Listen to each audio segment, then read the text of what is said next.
Isaías capítulo 40, eu peço que você abra a sua Bíblia.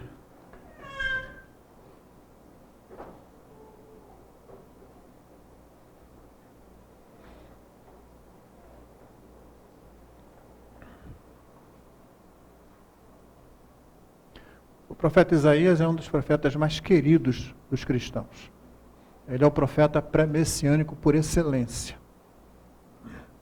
Ele é querido por causa do modo como ele foi chamado, ele é querido por causa das profecias messiânicas, ele é querido por causa do modo como a majestade do Senhor é descrita na sua profecia, no seu livro. E você chega a ter um salmo como o capítulo 12, né? Além de vários textos, vários trechos. Isso confunde tanto a mente de alguns eruditos, principalmente aqueles da ala que nós chamamos liberal, que eles às vezes dividem o livro em 2 ou 3 autores diferentes. É a chamada crítica da forma. Para resumir uma história longa, alguém percebe que o estilo de escrita é diferente em algumas partes do livro, e aí raciocina que necessariamente foi outro autor, né? Eles nunca conseguem imaginar, esse pessoal é muito pouco criativo, né? Se assistiu, está diferente do outro, então obviamente aqui alguma coisa foi diferente.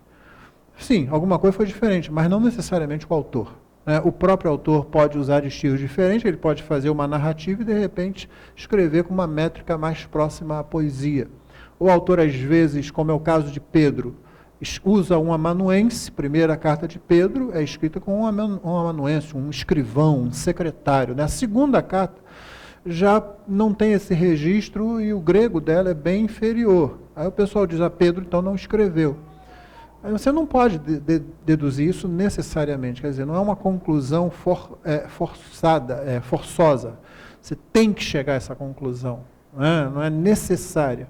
Eu posso explicar isso dessa forma. Esse aqui Pedro mesmo escreveu, ou um escrivão não tão competente quanto aquele que ele usou para escrever a primeira carta, no caso Silvano. E a mesma coisa pode ter acontecido em Isaías. No capítulo 40, eu peço que os irmãos observem, à medida que eu vou fazendo a leitura, observem o conteúdo desse capítulo, como ele exalta a Deus. E notem logo o começo, o primeiro versículo, porque aqui já está se falando a que veio o texto. É um texto de consolação, portanto, de fortalecimento.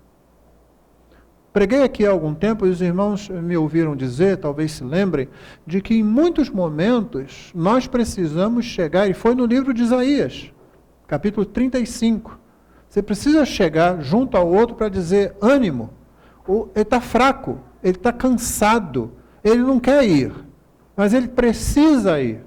Então você fala para o fraco, para o desanimado, né? Vamos, não vamos, sim, põe um pé na frente do outro e vamos. A nossa tendência, às vezes, é fraquejou, você começa a querer encostar. Não, eu preciso parar um pouco. Só que, às vezes, não dá para parar. A consolação e encorajamento são aspectos muito importantes da fé cristã. E, às vezes, você precisa fazer isso. Não é, pare e fica aí agora. Não, tem que mover. O lugar é perigoso. Você não pode ficar aqui. Você tem que ir adiante. Então, o capítulo 40 começa assim. Consolai, consolai o meu povo, diz o vosso Deus. Falai ao coração de Jerusalém. Olha só que expressão gostosa essa, né? É você falar de forma bastante íntima, é como se você quisesse falar a alma do povo, né? Bradai-lhe que já é fim do tempo da sua milícia, que a sua iniquidade está perdoada e que já recebeu em dobro das mãos do Senhor por todos os seus pecados, ou seja, o pecado foi expiado, foi resolvido. Vós do que clama no deserto, preparai o caminho do Senhor, endireitai no ermo vereda a nosso Deus. Todo vale será aterrado e nivelados, todos os montes e outeiros. O que é tortuoso será retificado, e os lugares escabrosos aplanados. A glória do Senhor se manifestará, e toda a carne haverá, pois a boca do Senhor o disse. Você sabe que o Evangelho de Mateus usa esse texto para falar de João Batista, que precede a vinda do Senhor Jesus Cristo. Mas para o momento aqui em que Isaías está profetizando, isso é continuação da boa nova de perdão dos pecados com a qual ele começou o texto. Né? Então ele está dizendo que, você sabe que o deserto é sempre sinônimo de solidão, de falta de alimento, de falta de água, né? De aridez, falta de fertilidade, falta de crescimento. Tudo isso é associado ao deserto. E por isso vem a voz do que clama no deserto, diz: essas coisas vão mudar, essas coisas vão ser alteradas, isso não vai permanecer como está. E aí vem uma descrição disso, terminando no verso 5 com a manifestação da glória do Senhor para todas as pessoas. 6. Uma voz diz: clama, e alguém pergunta: que hei de clamar? E aí vem a resposta: toda a carne é erva, e toda a sua glória como a flor da erva. Seca-se a erva e caem as flores, soprando nelas o hálito do Senhor. Na verdade, o povo é erva. Aí você parece, vamos ficar desanimados de novo, né? Que clamor é esse que parece que vai consolar? Todo mundo é erva, todo mundo seca, todo mundo cai como uma planta que vai secando e sopra nelas o vento do Senhor quando vem com seu juízo. Mas aí o texto continua: seca-se a erva, verso 8, seca-se a erva, cai a sua flor, mas a palavra do nosso Deus permanece eternamente. Tem alguma coisa na qual você pode se agarrar e que é permanente. Tu, ó Sião, anuncias boas novas sobre um monte alto. Tu que anuncias boas novas a Jerusalém, ergue a tua voz fortemente, levanta, não temas, e diz às cidades de Judá: eis aí está o vosso Deus. Irmãos, para a gente que experimentamos a presença de Deus a cada momento, aonde o templo não é mais um elemento de culto, mas um acidente de culto, né? Pode ter o templo ou não, a coisa às vezes não causa o impacto que deveria causar. Para o povo deste momento histórico, em que há um lugar, há um tempo certo de adorar o Senhor em comunidade, e a presença daquele edifício, o templo, é símbolo da presença de Deus no meio do seu povo, ou seja, o templo é um elemento de culto para eles. Essa expressão, eis aí está o vosso Deus, ou seja, Deus não se ausentou, Deus não foi embora, Deus não nos abandonou, é uma expressão muito querida. No nosso caso, porém, é sutil a ideia de que nós, embora tenhamos o conhecimento de que Deus está sempre conosco, de que não é preciso um templo, não é nem em Samaria, nem em Jerusalém, é em espírito e em verdade, muitas vezes nós precisamos ouvir essa consolação. Deus está aí com você. Olha, contemple. É uma outra expressão que pode ser traduzida no lugar de eis, né? Porque eis quer dizer isso aqui, ó. Eis, olha, contempla. Há Deus aqui no meio de vocês. Essa é a ideia. Mas tem muito momento que a gente precisa ser lembrado disso. A gente sabe disso. Ninguém vai dizer: eu estou longe de Deus, tenho que ir para o templo lá na Tijuca, porque senão Deus não estará... Não, todos nós sabemos que Deus está com a gente em qualquer lugar. Você pode adorar a Deus em qualquer lugar. Naquele tempo, Deus estava com eles em qualquer lugar, mas a ideia de culto que foi dada, a centralidade do culto num lugar específico para o culto, quando todo mundo se reúne, era extremamente forte, fazia parte da legislação deles, que eles receberam. Então isso trazia alegria, por exemplo, vamos caminhar, né? Quando eles cantam, alegrei-me quando me disseram, vamos à casa do Senhor, né? O pardal encontrou casa, a andorinha encontrou ninho para si, onde acolha os seus filhotes, os teus altares, o altar fica no templo, Senhor dos exércitos, Deus meu e Rei meu.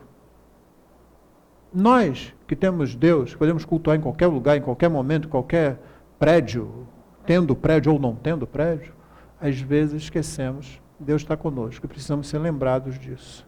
Eis aí está o vosso Deus. Verso 10. Eis que o Senhor Deus virá com poder, o seu braço dominará. Eis que seu galardão está com ele, e diante dele a sua recompensa. Como pastor, apacentará o seu rebanho. Entre os seus braços recolherá os cordeirinhos e os levará no seio. E as que amamentam ele guiará mansamente. Essa ideia Novamente, se você nunca pastoreou ovelhas, eu acho que nenhum de nós aqui fez, eu digo ovelhas literais, se você nunca pastoreou nos campos, então você talvez não saiba, ou talvez já tenha ouvido em algum estudo ou pregação da fragilidade de uma ovelha, da confusão de uma ovelha, de como ela precisa dos cuidados do pastor, de como ela morre facilmente, de como ela se desvia facilmente, e uma série de outras coisas relacionadas a isso. E aqui, o pastor, que é o próprio Deus, ele se coloca nessa figura de pastor e coloca o seu povo na figura de rebanho.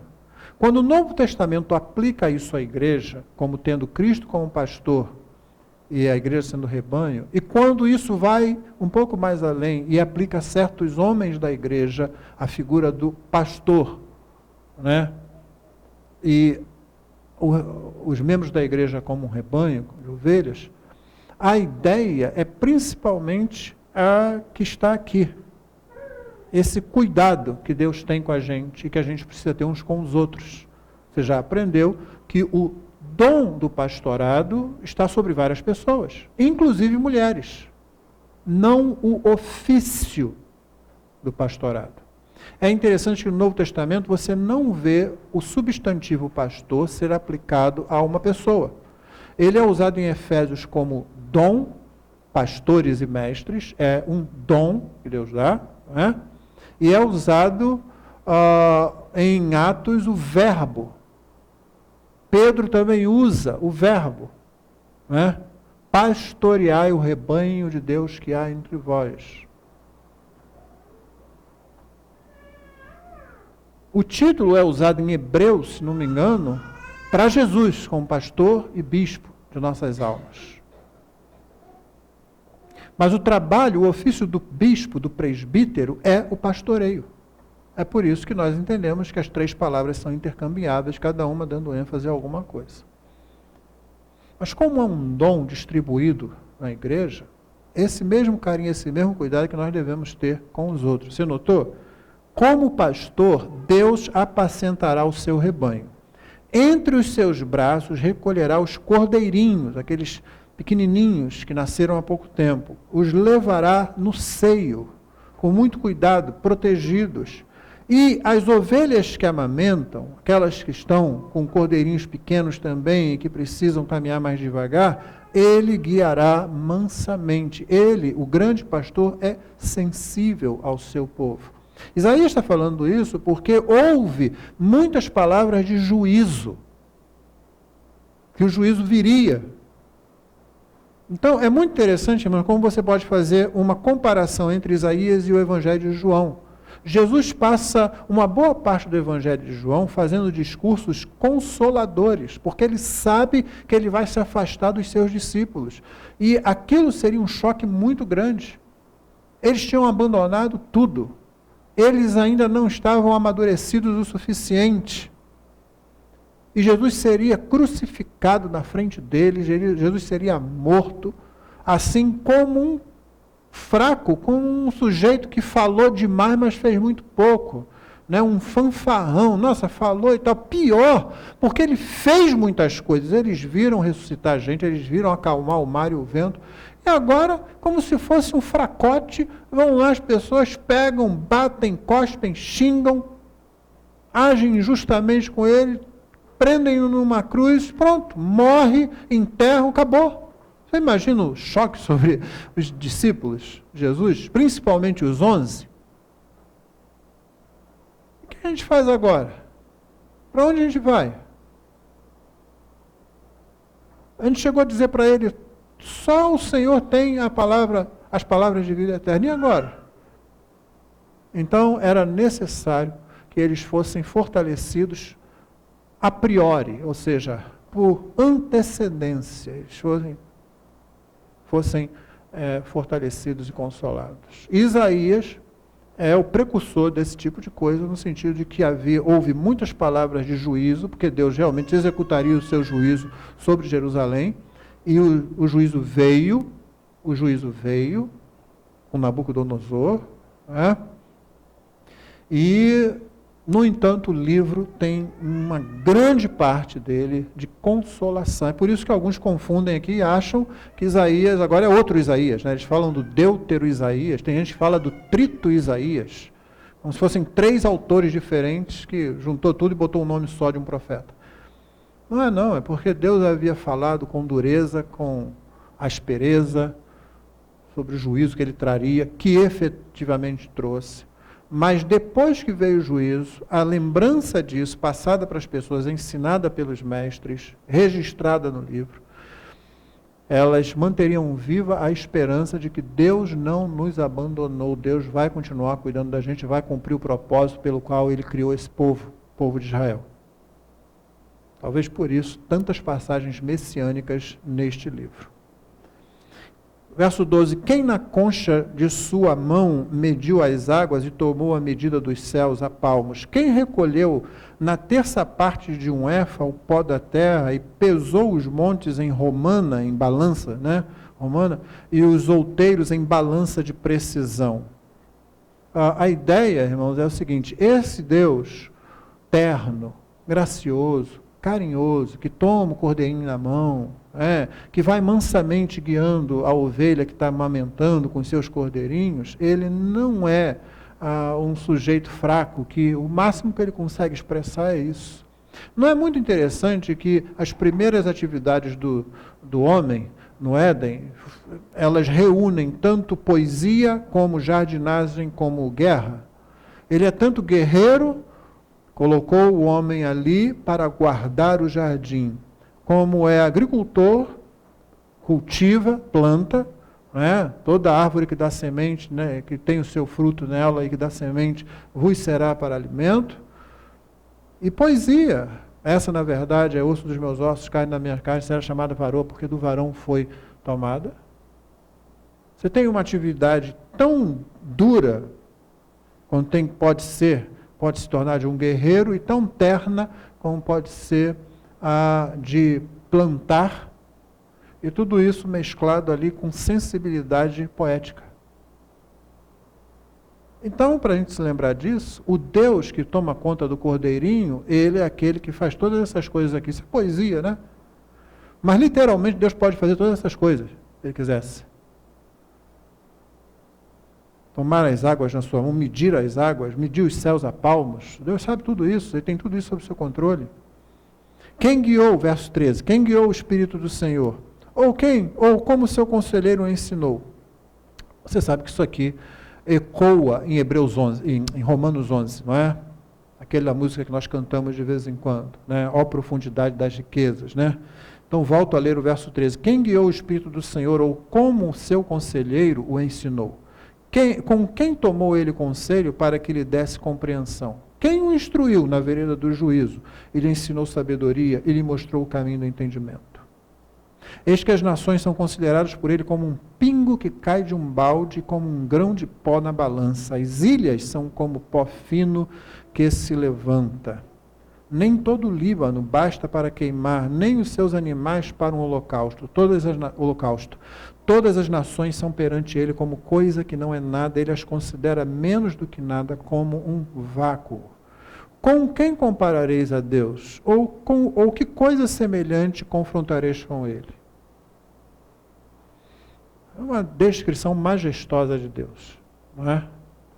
Você poderia pegar tudo isso aqui e dizer assim, por que raios ele se preocupa com a gente? Porque cargas d'água, esse Deus que tem tudo isso aqui, considera, em termos de majestade e poder, o mundo desse jeito, por que ele se dá ao trabalho de se importar com a gente? A ponto de nos tratar como um pastor amoroso com as suas ovelhas. Esse quadro que vai se formando. Só que o texto tem a ideia de combater a tolice de você não adorar a Deus, de você idolatrar qualquer coisa. Você botar algo no lugar de Deus, o que é idolatria. Por isso ele continua. O artífice funde a imagem, o ourives a cobre de ouro, e cadeias de prata forja para ela. O sacerdote idólatra escolhe madeira que não se corrompe, e busca um artífice perito para assentar uma imagem esculpida que não oscile. Acaso não sabeis? Porventura não ouvis? Não vos tem sido anunciado desde o princípio? Ou não atentastes para os fundamentos da terra? Ele é o que está assentado sobre a redondeza da terra, cujos moradores são como gafanhotos. É ele quem estende os céus como cortina e os desenrola como tenda para neles habitar. É ele quem reduz a nada os príncipes e torna em nulidade os juízes da terra. Mal foram plantados e semeados, mal se arraigou na terra o seu tronco, já se secam, quando um sopro passa por eles e uma tempestade os leva como palha. A quem, pois, me comparareis para que eu lhe seja igual, diz o Senhor, diz o Santo. Todo esse trecho é para mostrar a tolice da gente se curvar diante de qualquer coisa ou pessoa que não seja o Criador dos céus e da terra. Toda essa figura é para isso. Você pode destrinchar cada uma delas. Você pode pegar, inclusive, aqueles que ordenam que isso seja feito, tanto o religioso, a autoridade religiosa, o sacerdote idólatra que é citado, como a autoridade civil, como o príncipe, né?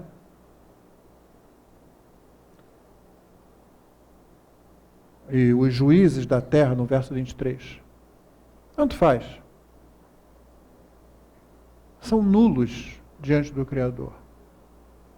Você sabe que na história de Israel, tanto os sacerdotes idólatras como principalmente os reis, eles conduziram o povo à idolatria muitas vezes. Verso 26, levantai ao alto os olhos e vede, quem criou estas coisas? Aquele que faz sair o seu exército de estrelas, todas bem contadas, as quais ele chama pelo nome, por ser ele grande em força e poder, e forte em poder, nenhuma só vem a faltar. Porque, pois, dizes, ó Jacó, e falas, ó Israel, o meu caminho está encoberto ao Senhor, o meu direito passa despercebido ao meu Deus. A ideia aqui, irmãos, não é aquele, meu caminho está encoberto, ele não vai ver, eu posso fazer o que eu quiser. A ideia aqui, na verdade, é assim, o meu caminho está encoberto, ele não vê que eu estou precisando de ajuda, ele não vê o que está acontecendo comigo, eu preciso da ajuda dele. Eu estou fraquejando, eu estou caindo, eu estou desanimando. E aí, depois de escrever que Deus é capaz de dizer o nome de cada uma das coisas que ele cria, eles usam isso aqui como figura para isso, as estrelas, né?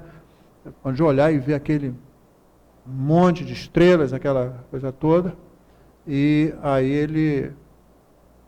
Você vê assim, mas quem pode controlar tudo isso? Não, Deus sabe o nome de cada uma delas. Ele chama pelo nome, nenhuma delas falta, ele não esquece de nenhuma delas. Né? Então, depois que faz isso, ele diz, como é que você pode achar que ele não está percebendo, que ele não sabe?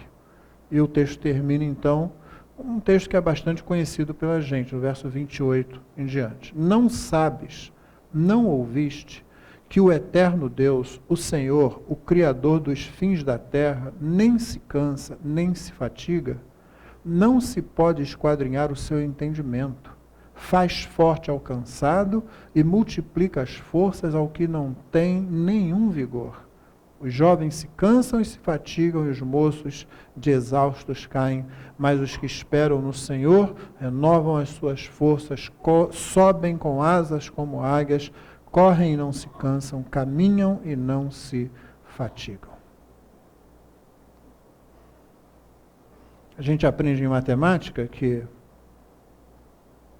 você multiplica qualquer número por zero, o que acontece? Só que Deus pega aquele que tem zero de força e ele multiplica a força e dá alguma coisa diferente de zero.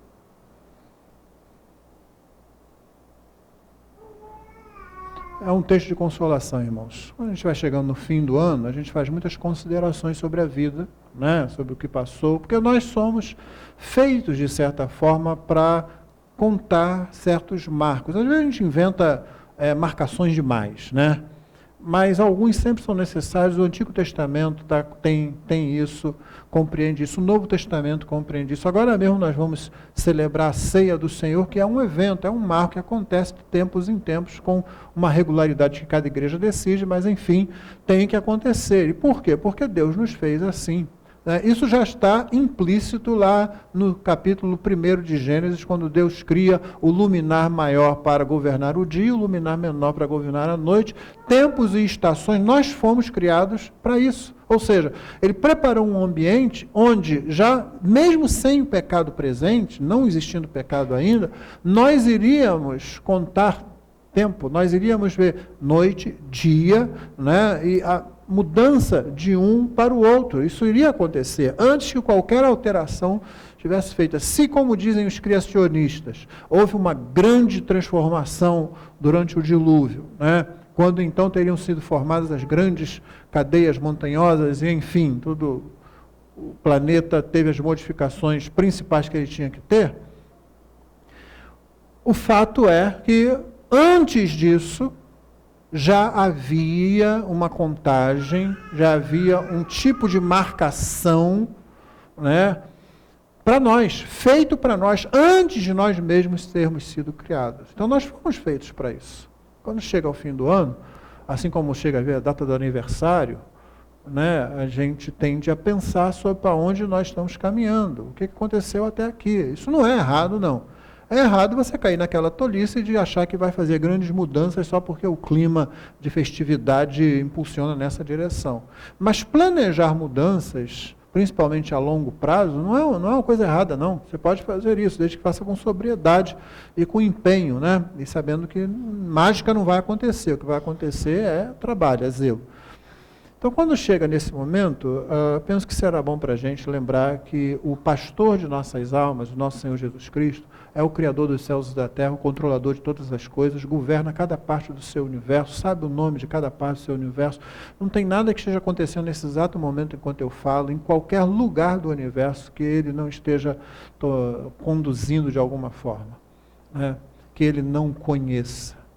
Ele sempre conhece, sempre sabe, sempre domina e... No entanto, parece que o lugar que ele tem mais prazer de habitar é o coração dos seus filhos. É com muita alegria sempre que ele diz, eu e o Pai viremos e faremos nele morada. Eles serão o meu povo, eu serei o seu Deus. Habitarei no meio deles. É que tem um universo inteiro para ele, diz, não, eu vou habitar com esse grupo aqui, eu vou ficar com eles aqui, né? Tem muitas opções para fazer, não, eu vou para esse grupo aqui. Né? Chega lá no final do ano, a gente não tem, às vezes, essa tristeza quando você não tem opções. Poxa, não tem lugar para ir, tem um grupo que eu... Né? Quando você fica assim, algumas pessoas ficam muito melancólicas até. Dá até para entender, não é? E quando você tem demais, aí você fica em dúvida pelo contrário, né? Poxa, tem minha família aqui, tem a outra família ali... Tem os amigos lá, tem tal lugar que eu posso ir, agora para onde eu vou, e aí você fica escolhendo tal. Deus, por alguma razão, podendo estar em qualquer parte do seu universo, por assim dizer, diz, não, eu vou ficar com esse grupo aqui. Aí você olha para o grupo e você diz, eu não ficaria com esse pessoal, se eu pudesse escolher. Ele tem prazer de ficar com a gente, né? E caminhar com a gente ao longo da nossa vida, não só do ano que vai se iniciar, mas da nossa vida. Nós precisamos estar mais atentos, irmãos, ao fato de que Deus habita no meio do seu povo e que Deus habita conosco. Vamos estar mais atentos. Isso é roubado da gente sutilmente, pelo mundo, pelo pecado, pelo diabo, isso é roubado. Deus habita no meio do seu povo. Tudo que você passa, tudo que você vier a passar é com Ele ao seu lado.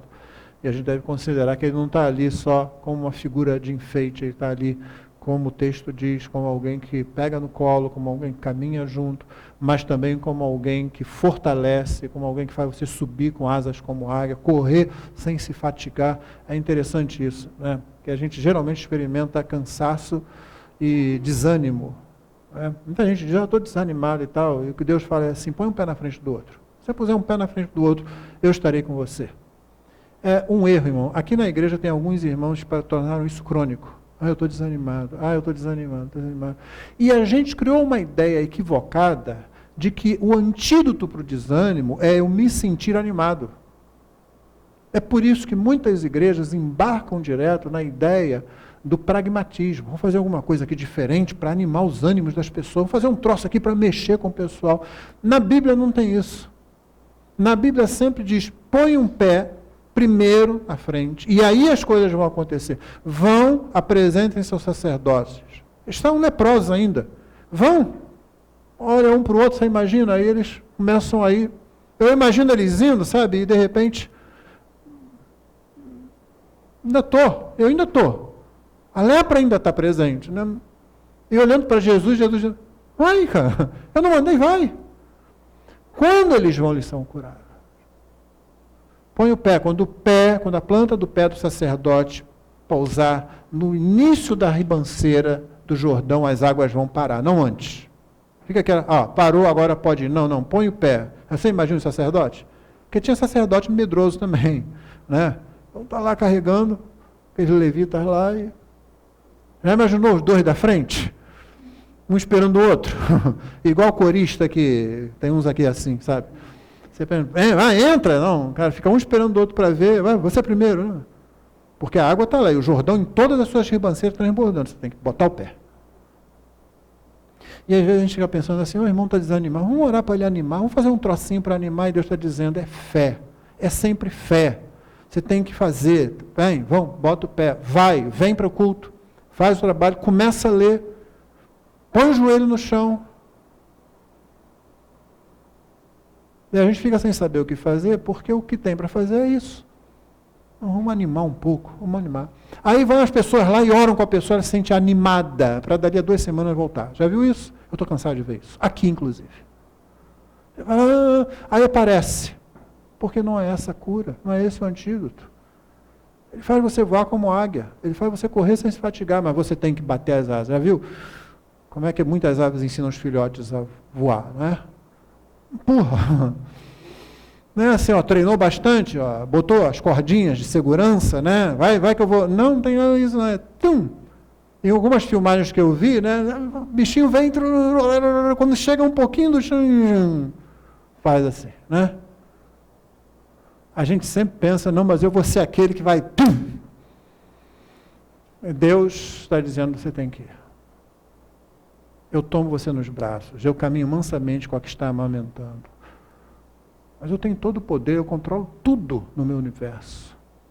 Eu fortaleço você, você tem que botar um pé na frente do outro, você tem que caminhar. Aí você vai experimentar a vitória sobre essa situação, porque, irmão, a nossa fraqueza parece ser o lugar onde o poder de Deus se manifesta. É isso que Paulo ensina lá na 2ª carta aos Coríntios, né? Que Deus nos abençoe. Vamos orar. Obrigado, Senhor, pela Tua palavra. Aplica a Tua palavra ao nosso coração. Pedimos isso em nome de Jesus. Amém. Pedir a 2 irmãos tragam aqui a mesa da comunhão para nós celebrarmos a ceia do Senhor.